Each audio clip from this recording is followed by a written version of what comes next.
우리가 신앙생활하면서 보면 잘해야 될 것은 못하고 못해야 될 건 못해도 괜찮은 건 잘하는 경우가 많습니다. 여러분, 우리 신앙생활하면 잘해야 될 게 뭘까요? 신앙은 두 기둥이 있는데 말씀과 기도인데 말씀대로 사는 걸 잘해야 되고 기도, 이건 아주 생활화돼야 되는데 이 두 가지가 제일 우리가 못하는 것 중에 하나예요. 이거 못지않게 못하는 게 또 하나 있어요. 여러분, 제일 잘해야 되는데 못하는 게 있어요. 뭐를 제일 잘해야 되냐니까, 우리가 누군가를 용서하는 걸 참 제일 잘해야 되는데 이걸 또 제일 못해요.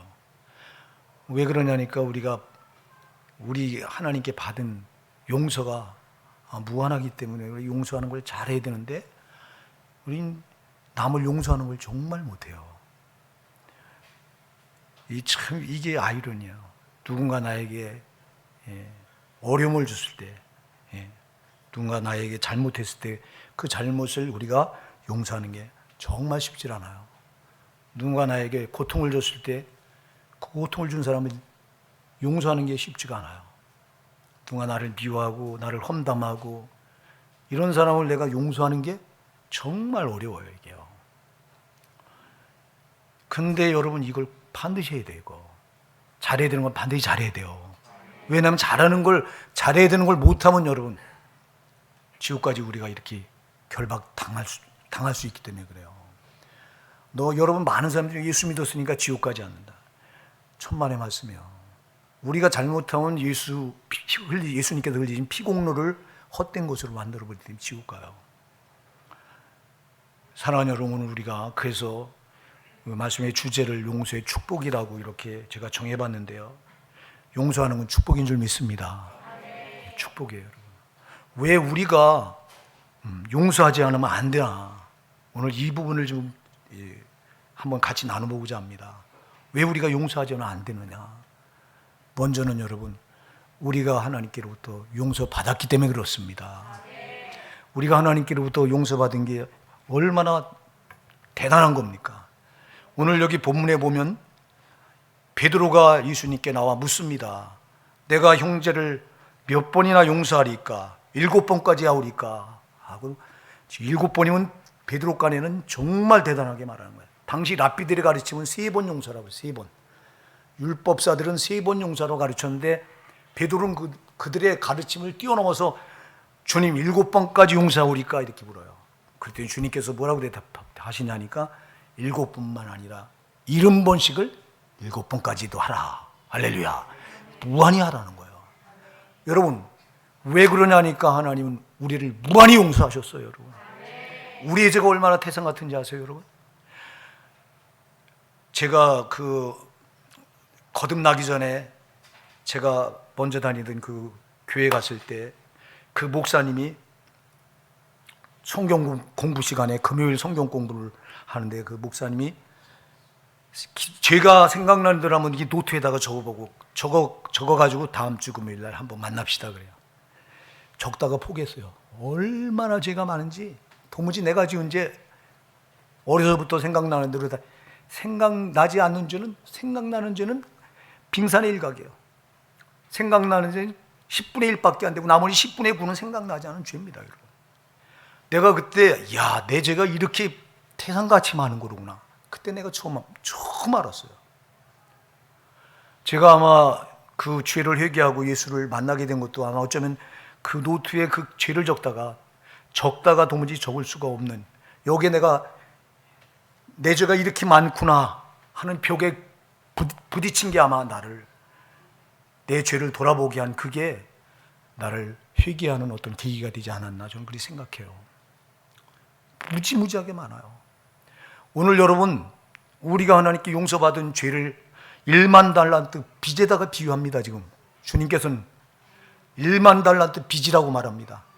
1만 달란트가 얼마나 큰 금액인지 아십니까, 여러분? 여러분들이 핸드폰 가지고 거기 들어가서 네이버 검색창에다가 1달란트를 쳐보세요. 1달란트가 어떤 금액인가? 1달란트 하면 은이 1달란트가 있고 금이 1달란트가 있어요. 달라요. 은 1달란트와 금 1달란트가 다른데 은 1달란트 값이 6천 드라크마입니다. 6천 드라크마면 한 드라크마가 노동자 하루의 품삯입니다. 그러면 1달란트는 6천 드라크마니까 6천일을 일한 노동자의 품값이 이게 한 달란트예요. 제가 하루에 10만 원씩 해서 따져봤어요.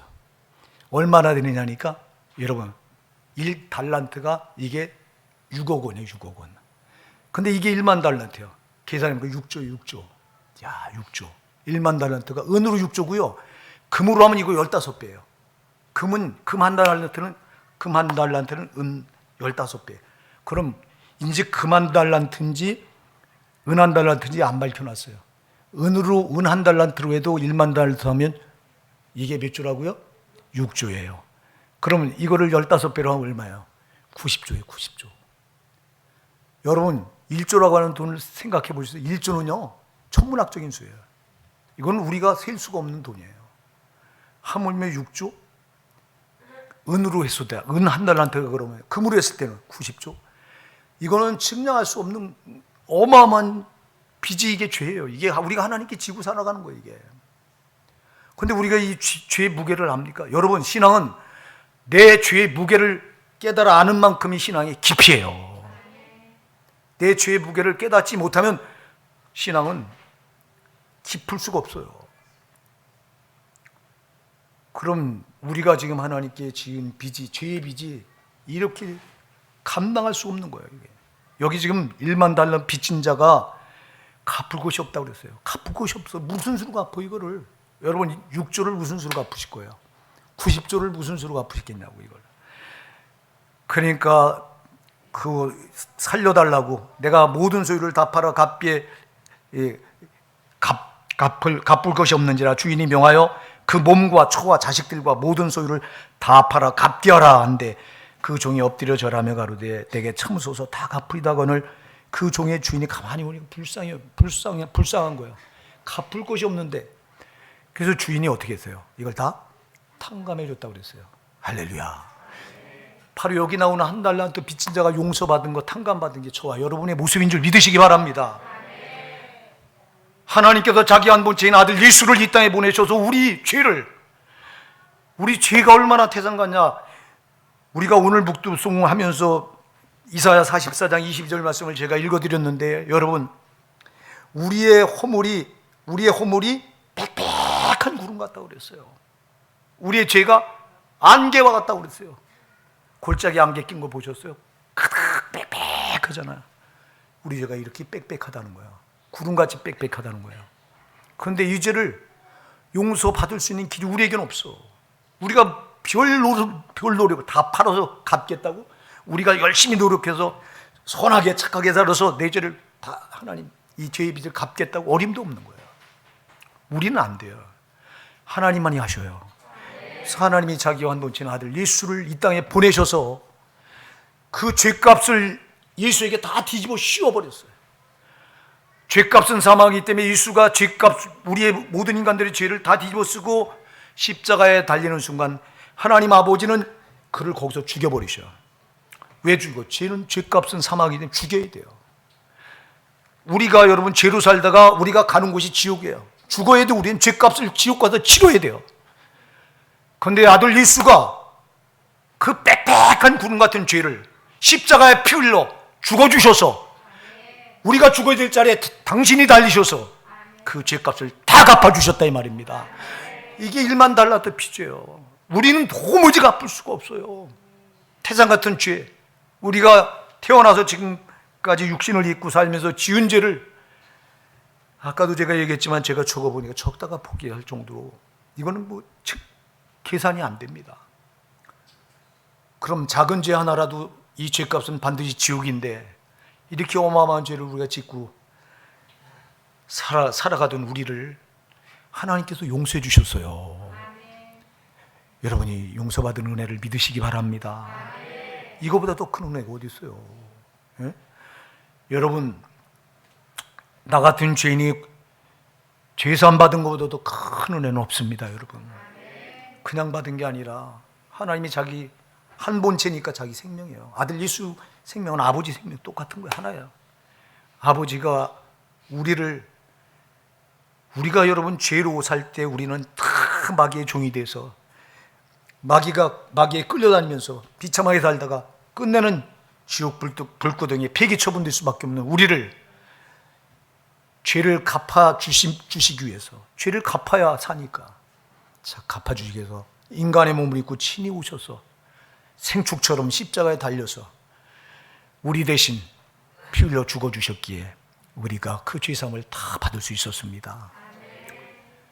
그럼 내가 이런 어마어마한 죄의 빚을 내가 용서받았는데 우리가 누구를 용서 못하겠냐고. 근데 여기 보니까, 본문에 보니까 이 1만 달란트 어마어마한 빚을 탕감받은 이 사람이 자기 동관 친구를 하나 만나는데, 동료 친구를 만나니까 이 동료 친구가 자기에게 100데나리온 빚진 자입니다. 100데나리온은, 한 데나리온은 로마 화폐이거든요. 로마 돈인데 한 데나리온은, 이것도 한 드라크마처럼, 한 드라크마는 유대 돈이지만 이 데나리온은 로마 돈이에요. 똑같은 하루 품삯이에요. 그러면 100데나리온이니까 하루 10만 원씩 얼마냐니? 1000만 원. 자기한테 1000만 원 빚진 자를 세상에 그걸 용서를 못해요. 자기는 1만 달란트 6조, 더 나가서 이게 15배는 90조를 빚진 자가 그 주인에게 탕감을 다 받고서도 자기는 100데나리온 빚진 동관 하나를 만났을 때 그 동관이 갚겠다고, 용서해달라고 비는데도 옥절에 붙여서 감옥에 가둬요. 이게 여러분 이 사람의 모습이 아니라 앞에 제가 얘기했듯이 용서하지 못하는 저와 여러분의 모습이에요. 우리는 얼마나 다른 사람을 용서하는데 인색한지 몰라요. 나는 어마어마한 빚을, 죄의 빚을 탕감받고서도 다른 사람의 조그만 허물을, 잘못을 용서할 줄 모르는 저와 여러분, 이 사람의 모습이 꼭 나의 모습이에요. 사랑하는 여러분, 우리는 내가 받은 죄의 빚이 정말 측량할 수 없는 빚인 걸 알고 우리가 정말 용서하는 걸 잘 하시기 바랍니다. 용서하는 걸 잘 하셔야 돼요. 이 사람이 동관의 그 빚을 용서하지 못했을 때 그거를 책임을 물어서 옥절에 붙여서 감옥에 가뒀을 때 이 사실을 그 임금이 듣고요, 그 자를 데려와라, 1만 달러 빚진 자를 데려와라. 데려다가 다시 감옥에 집어넣어요. 이 감옥, 영원한 감옥, 지옥에 집어넣는 거예요. 사랑하는 여러분, 기억하셔야 돼요. 내가 하나님께, 우리 예수님께, 우리 주님께 어마어마한 이 죄의 빚을 탕감받았음에도 불구하고 내가 누군가 형제의 잘못을 용서하지 못한다면 주님께 탕감받은 이 용서, 이게 다 무가 되는 줄 믿으시기 바랍니다. 헛것이 되는 거예요. 그래서 우리 주기도문에도 마태복음 6장 9절에서 너희는 이렇게 기도하라 하고 예수님께서 주기도문을 가르쳐 주신 가운데 보면 마태복음 6장 12절에서 우리가 우리에게 죄 지은 자를 사하여 준 것 우리 죄를 사하여 주옵시고 그래요. 우리가 우리에게 죄 지은 자를 사할 때 그때 예수님의 죄사함이 우리에게 유효한 거예요. 우리가 누군가 다른 사람의 죄를 용서하지 못할 때 주님이 나 같은 죄인을 위해 용서하는 이 용서도 무가 되는 거라고. 그래요, 여러분, 우리는 정말 누군가를 용서하지만 안 되는 분명한 이유, 내가 하나님께 이 무지막지한 죄의 빚을 용서받았기 때문에 나도 무조건 용서해야 된다. 내가 하나님께 지은 이 죄의 빚보다 더 무거운 죄의 빚이 어디 있겠냐고. 암만 다른 사람이 나한테 잘못한다고 할지라도 내가 하나님께 잘못한 거에 비하면 여러분 그거 비교나 되냐고. 안 되잖아. 우리는 하나님께 어떠한 잘못을 저지어 이 죄에 대한 무게가 안 느껴지니까 문제예요. 죄의 무게가 안 느껴지는 사람은 회개할 줄 모르는 거예요. 나는 오늘 이 시간 여러분에게 내가 하나님께 지은 죄의 빚이 1만 달란트, 도무지 값으로 측량할 수 없고 계산할 수 없는 어마어마한 빚이라는 것을 여러분, 이 빚의 무게를 느끼시길 바랍니다. 이게 느껴져야 살려달라고 하지. 이게 안 느껴지는데 뭘 살려달라고 하냐고. 내가 하나님께 지은 빚이 무게가 이게 얼마나 내가 감당할 수 없는 무게인가를 느껴야 내가 살려고 몸부림치잖아. 이게 안 느껴지니까, 그러니까 다른 사람이 암만 잘못해도 이 빚의 무게가 느껴지면 용서하지 않고는 못 견디는 거예요. 내가 탕감받은 죄의 빚이 어마어마한데 내가 어쩌자고 조그만 100데나리온 빚진 자를 용서 못하겠냐고. 이게 여기 본문에 나온 이 사람은 자기의 죄의 빚이 전혀 느껴지지 않았던 거고, 탕감받은 그 임금에게 탕감받은 죄의 빚이 어떤 것인지 전혀와 닿지 않았기 때문에 용서를 못하는 거예요. 오늘 예수님이 여러분을 위해서 십자가에 살치 피 흘려주신, 그래서 여러분 그 갚아준 죄의 그 빚이 어마어마한 줄 믿으시기 바랍니다. 이게 여러분 가슴을 울리시기 바랍니다. 그래서 제가 항상 입을 열 때마다 강조하는 게, 우리 인간의 문제는 돈 문제가 아니다, 건강 문제가 아니다, 죄 문제다. 우리는 죄 문제예요, 여러분. 죄 문제. 여러분, 죄가 우리를 꼭꼭 묶어서 지옥까지 끌고 들어가는 거예요. 여러분, 우리가 돈 문제, 돈 걱정이 없어요. 자식 문제 걱정 없어요. 건강 문제도 걱정 없어요. 근데 죄 문제를 해결받지 못했어요. 그렇다면 그게 무슨 유익이 있어요? 여러분의 돈이 여러분을 천년만년 살게 해줍니까? 여러분 건강이 여러분을 천년만년 보장해 줍니까? 여러분 자식이 여러분을 천년만년 보장해 줍니까? 다 소용없어요. 잠깐 있다가 다 놔버릴 것들이에요.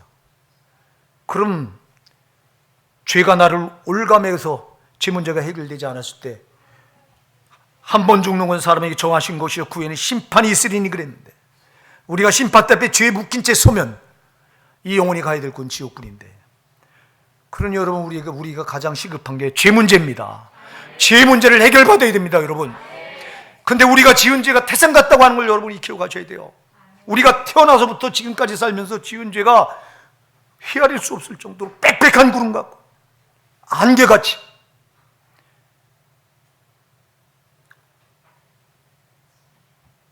구소련의 스탈린이 구소련을 세웠죠.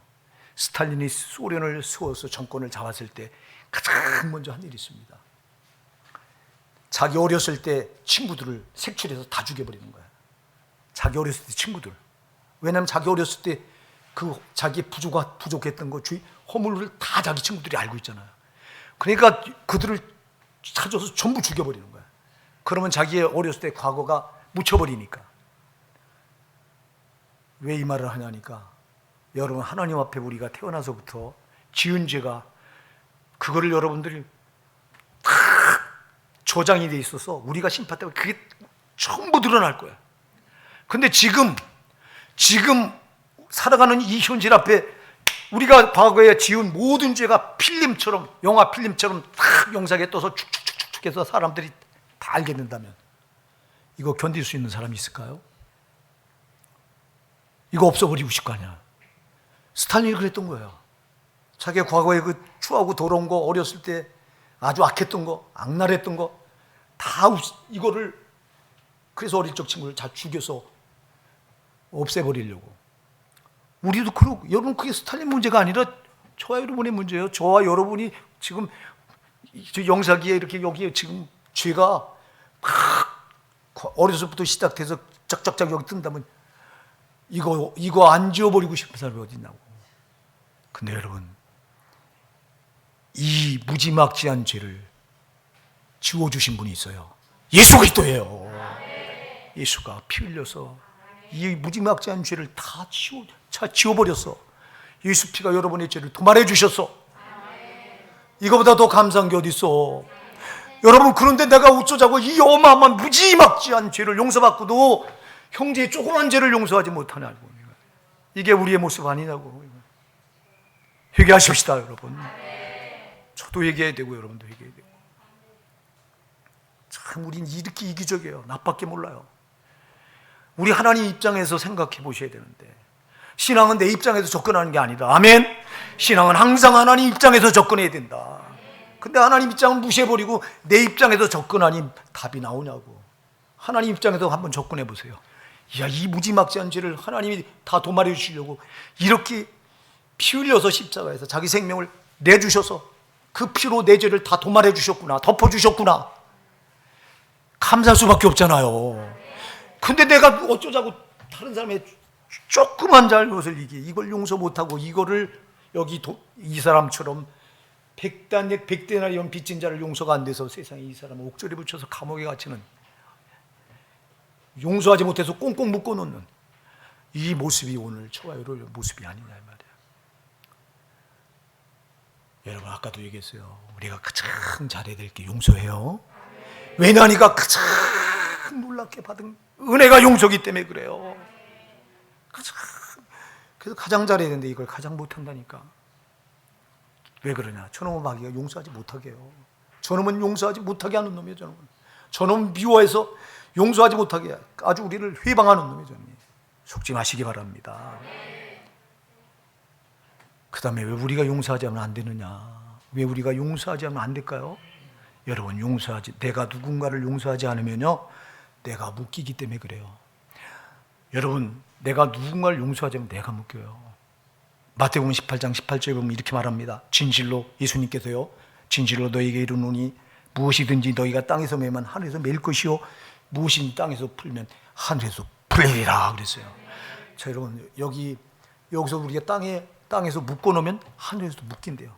여러분, 용서하지 못하는 건 묶어놓는 거예요. 용서하는 건 푸는 거예요. 아멘. 내가 누군가를 용서하자면 내가 묶여있는 거예요. 여러분, 용서하지 않는 건 상대방을 묶어놓는 거고, 상대방을 하나를 묶었다면, 내가 누군가를 용서하지 못해서 누군가 그 사람을 하나를 묶었다면 나는 열이 묶이는 거예요. 여러분 잘 기억하셔야 돼요. 그래서 여러분들이 누군가를 용서하지 말아보세요. 계속해서 미워해보세요. 여러분 마음은 꽁꽁 묶여서 자유가 없어요. 기쁨이 없어요. 여러분, 누군가를 용서하지 않는 사람처럼 삶이 피곤하고 고단한 게 없어요. 여러분들이 시편 32편 3절로 4절에 보면 다윗의 고백이 나옵니다. 내가 토설지 않을 때 종일 식맘으로 내 뼈가 쇠하이도다. 주의 손이 주야로 나를 누르시오니 내가 여름 가물에 바짝 마른 영혼이 되었도다. 이렇게 고백해요. 자기가 토설지 않을 때 종일 신음했다고 그래요. 그리고 뼈가 말랐다고 그래요. 주의 손이 자기를 주야로 짓눌러서 자기 영혼이 여름 가물에 마름같이 바짝 말랐다고 고백해요. 이게 용서하지 못한 사람의 모습이에요. 용서받지 못한 사람의 모습이에요. 용서받지 못했을 때, 우리가 하나님께로부터 용서받지 못했을 때, 여러분, 우리 영혼은 이렇게 파리하게 마르고 고통스러운 거예요. 하물며 내가 누군가를 용서하지 못했으면 더한 거예요. 이게 우리가 다른 사람을 용서하지 않는 건 나를 꼭꼭 묶어놓은 거야. 그럼 여기서 땅에서 묶어놨으니 하늘에서 꼭꼭 묶인 거지. 이자가 가야 될 곳이 어디겠어요? 이건 뭐 물어볼 필요도 없어요. 여러분,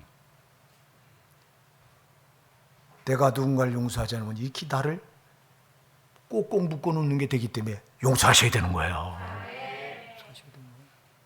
제가 기독교 잡지에 그전에 지금은 안 보는데 그전에 제가 기독교 잡지를 보던 게 있는데, 거기요, 제가 그 잡지에 보니까 어느 교회의 어떤 한 자매가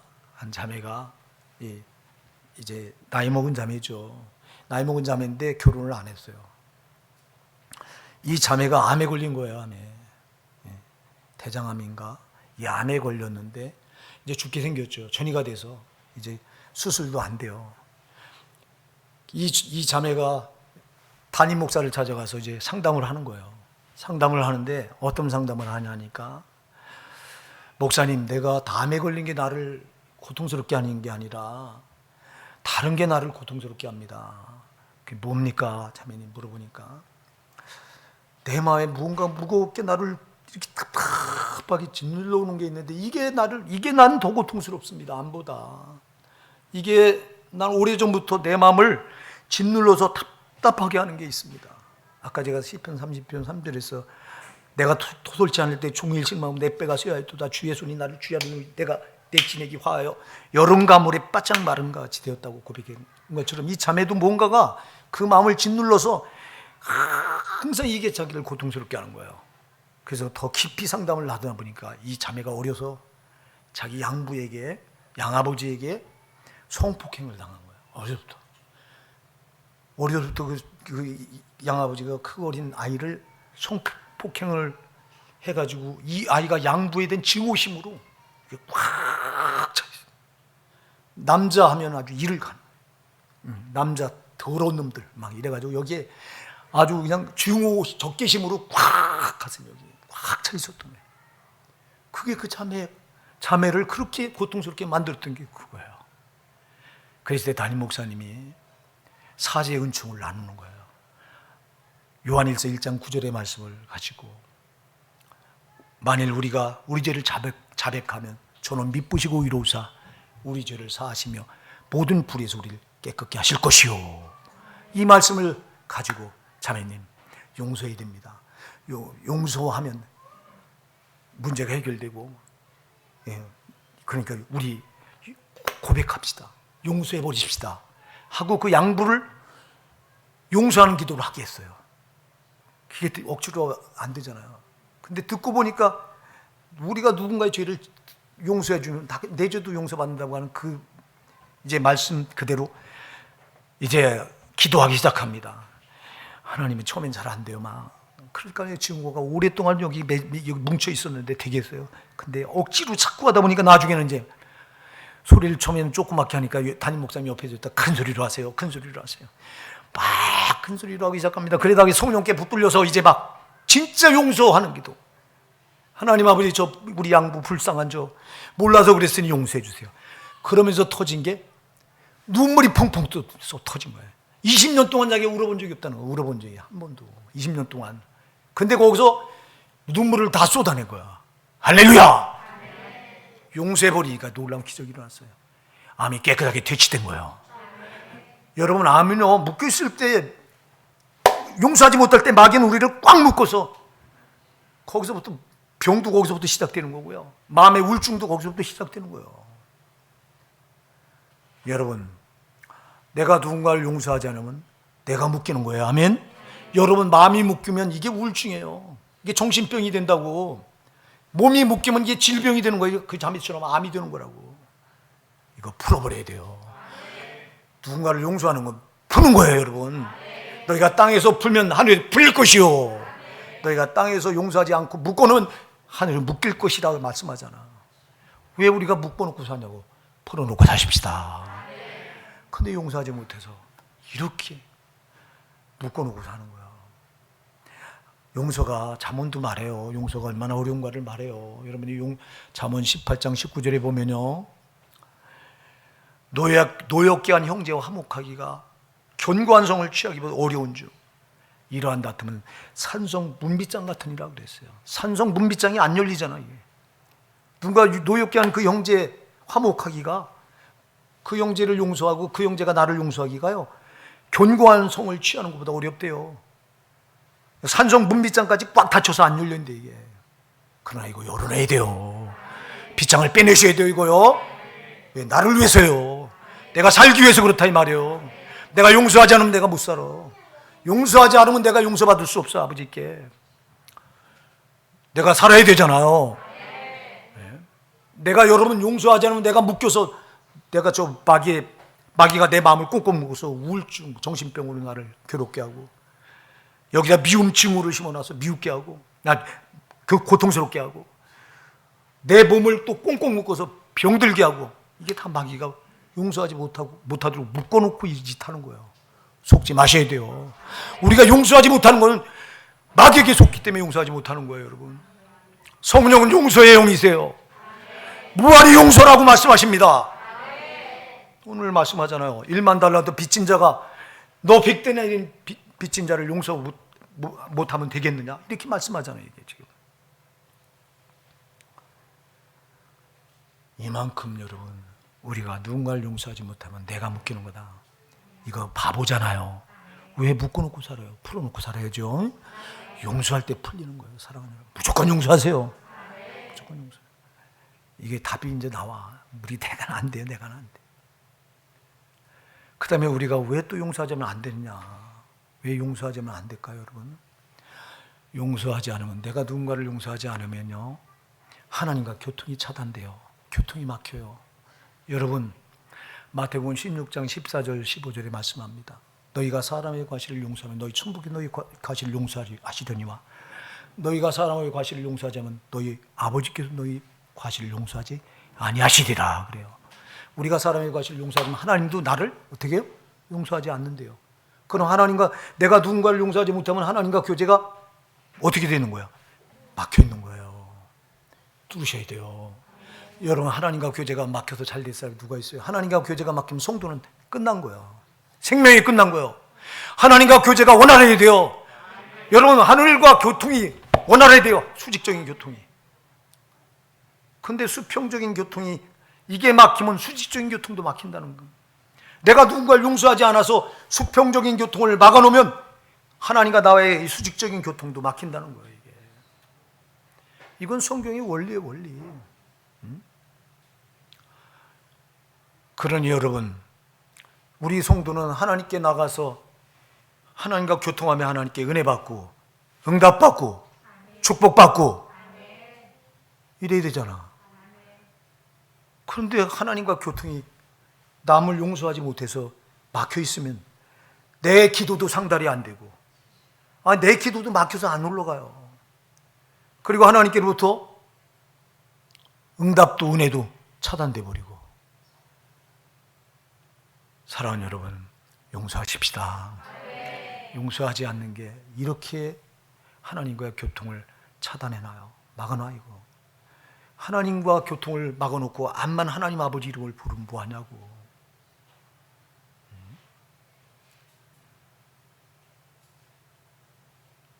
나는 오늘 이 시간 성령께서 여러분 심령을 찾아가 지금까지 용서하지 못한 거 다 털어내겠으면 좋겠어요. 정말 그냥 듣고 끝내지 마시고, 여러분 말씀은 그냥 듣고 끝내면 여러분 아무것도 아니야. 항상 내가 강단에 쓸 때마다 하나님, 오늘도 소리나는 구리에 어울리는 꽹가리처럼 전하는 말씀이 공허하게 그냥 귓점만 이렇게 스치고 지나가는 말씀 되지 않게 해주시고, 저들의 가슴에 비수같이 꽂혀서 저들이 정말 이 말씀 붙들고 회개하게 해주시옵소서 하고 강단에 서. 근데 그런 성도들을 말씀 끝날 때 보면 찾아보기가 거의 어려워. 그냥 듣고 지나쳐. 제가 저번에도 얘기했잖아요. 제가 일찍 은퇴하려고 했던 것도요. 여러분 말씀을 전해도 안 변화되는 여러분의 모습을 내가 보고 내가 더 이상 여기 서 있을 이유가 없다. 그래서 은퇴하려고 했던 건데, 그래서 후임자를 2번이나 물색을 해봤는데 하나님이 이거 다 막으시더라고. 그래서 지금 내가 깨달은 게 네 멋대로 안 되는 거로구나. 지금 깨달아서 이걸 지금 늦추고 있어요. 후임자 구하는 걸 지금 늦추고 있는데요. 하나님이 허락하신 자연스럽게 이렇게 무르르도 이렇게 허락하게 해서요. 제가 인본적으로 이제 안 할게요 하고 지금 이제 기도만 하고 있어요. 여러분, 목사가 제일 괴로운 게요, 말씀이 여러분들한테 꽂혀서 여러분의 말씀대로 만들어져가는 걸 보면 목사는 이거보다 기쁜 게 없어요. 근데 듣고 안 만들어지면 이것처럼 내가 괴로운 게 없어요. 여기 서 있어서 말씀을 외쳐야 될 이유를 내가 못 찾는 거예요. 지나치지 마세요. 여러분의 목사도 전하기 전에 항상 이 말씀을 나한테 적용해서 나의 부족한 걸 먼저 하나님께 회개하고, 그리고 말씀을 전하지 뻔뻔하게 난 아닌 것처럼 하고 전한 적이 한 번도 없어. 이 말씀을 전하면서 내가 먼저 받고 여러분에게 전하는 거예요. 누군가를 여러분 용서하지 않으면 또 여러분은 하나님께 용서받을 수 없습니다. 이거 분명히 아셔야 돼요. 오늘 여기 33절 35절을 제가 읽어볼게. 들어보세요. 내가 너를 불쌍히 여긴 것 같이 너도 네 동관을 불쌍히 여김에 마땅치 아니하냐고 주인이 노하여 그 빚을 다 갚도록 저를 옥졸들에게 붙이니라. 너희가 각각 중심으로 형제를 용서하지 아니하면 내 천부께서도 너희에게 이와 같이 하시리라. 그래요. 여러분, 우리가 여기 이 사람이 100데나리온 빚진 친구를 만나서 용서하지 않으니까 1만 달러도 탕감해줬던 주인이 그를 불러들여다가 다시 오게 가둬버려요. 이게 뭘 말해요? 우리가 누군가 다른 사람의 죄를 용서하지 않으면 하나님도 우리 죄를 용서하지 않으신다는 거예요. 이게 얼마나 무서운 일이에요. 반드시 용서하셔야 돼요. 용서하셔야 돼요. 여러분, 어떤지 상대방이 나에게 별 죽을 죄를 다 저질렀어도 우린 무조건 용서해야 돼요. 이거. 아까도 얘기했어요. 그 이유는 내가 살려고. 마지막으로 왜 우리가 용서하지 않으면 안 되냐? 그 이유가 뭐냐? 여러분 잘 기억하세요. 용서는 선택사항이 아니에요. 이건 주님의 명령이에요. 주님의 명령이에요, 명령. 여러분, 명령을 어길 자가 누가 있어요? 임금의 명령을 어기고 살 자가 누가 있어? 어명을 어기면 다 죽이며, 하물며 만왕의 왕이신 우리 주님의 명령을 어기면 살 자가 누가 있어? 심판답에서 다 죽음이지. 사랑하는 여러분, 잘 기억하세요. 용서는 내가 하고 말고. 근데 왜 내가 하고 말고로 내가 결정해? 나 이래서 당신 용서하지 못해. 내가 선택할 사항이 아니요. 이거나 주님의 절대 명령이에요. 용서하라.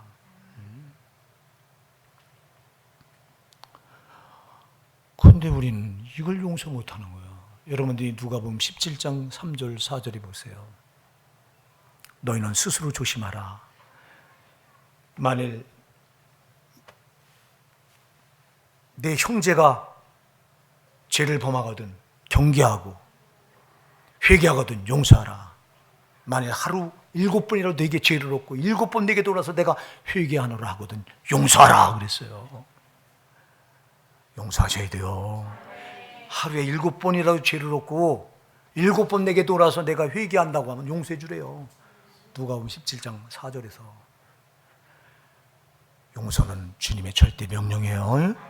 하고 말고가 내가 하고 말고 하는 게 아니야. 근데 마치 용서를 내가 하고 말고를 내가 결정해서 내가 기분 좋으면 해주고, 내가 기분 나쁘고 내가 저 사람이 나한테 너무 잘못됐으면 안 해주고, 이게 어딨냐고. 사랑하는 여러분, 우리가 용서는 반드시 해야 된다. 그럼 우리 의지로만 되냐? 안 돼요. 그래서 성령이 우리에게 임하셔야 돼요. 성도는 답이 무조건 성령이에요. 성령. 결론은 성령이요. 성령이 오시면 돼요. 용서의 영이신 성령이 오셔서 나를, 내 마음을 사로잡으시면 돼요. 마귀가 내 마음을 꽉 붙들고 있으면 절대 용서가 안 돼요. 미움이 계속 쌓여. 근데 성령이 내 마음을 사로잡으시면 무한히 용서가 돼요. 그 영혼이 불쌍히 여겨져. 용서가 안 될 그 영혼이 불쌍히 여겨져. 오늘 이 시간 성령이 오셔서 저와 여러분의 마음을 확 사로잡으셔서 지금까지 내가 용서하지 못했던 거, 누군가를 용서하지 못해서 묶어놓고 있던 거, 오늘 여러분들이 다 이 회개 시간에 다 쏟아내셔서 다 용서하시고 하나님께로부터 용서받는 역사 있길 바랍니다.